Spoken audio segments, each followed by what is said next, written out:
We have a wonderful school here with about 613 students, very diverse in culture. We have about a 98% English language learner population. Maybe 30% or more of our students are in students with special needs, special rights. And then we also have about a 90% student poverty rate. I have students from many different ethnicities. I have students who are Vietnamese. I have students who are from a Mexican background, from a Puerto Rican, African American, white, and many that are mixed cultures, mostly low income. Like I said before, I have students who have never even seen downtown. So talking about that we have a lake that is just a few miles east of us, they can't even believe that. Some of them have never even been on Lakeshore Drive. First day of school, more than half of my kids didn't have a backpack, and almost all of them came without any sort of, they weren't able to have supplies. Our children are two families in one home. Our children are dealing with the violence in the community, where you don't know if someone's going to violate your home, or you don't know if you're going to be challenged on the street by a gang member. You don't know if it's going to be safe going to the store. Those are the types of children that we have in our school, but despite that, they come to school every day. The parents bring them to school, and they become a part of this community. Because it doesn't have anything to do about economics. It has to do about your heart.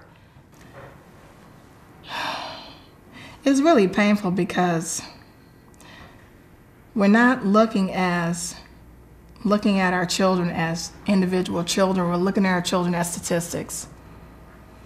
And I'm not a statistic, because I was a product of Chicago Public Schools. What makes our school so unique is that despite racial ethnicity, despite language proficiency, despite student disability, all of our children here are able to succeed and learn. Our parents really want the best for their children. They love their children, but they might not always have the resources. I have students who want to go see a play that's free.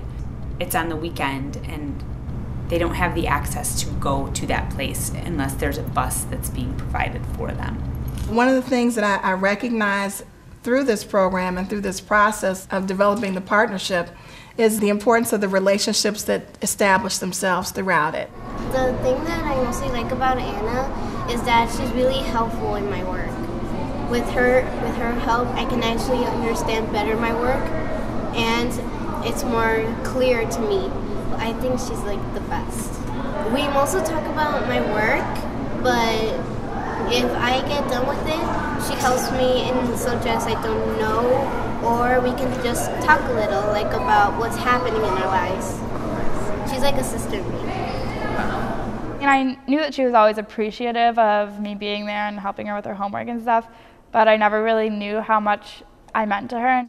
I was really touched, and it just shows that we really do have so much power to make a difference in these kids' lives by just giving up 3 hours of our week. I got involved with Supplies for Dreams my freshman year as a tutor, and it really struck me. I was talking to one of the kids, and I asked him if he was thinking about going to college, and he said no without even a second thought. And so I think in tutoring, my goal was to get these kids to aspire to go to college. We try to bring the students to campus as much as possible to get them to see what's out there and the opportunities that they can have in the future.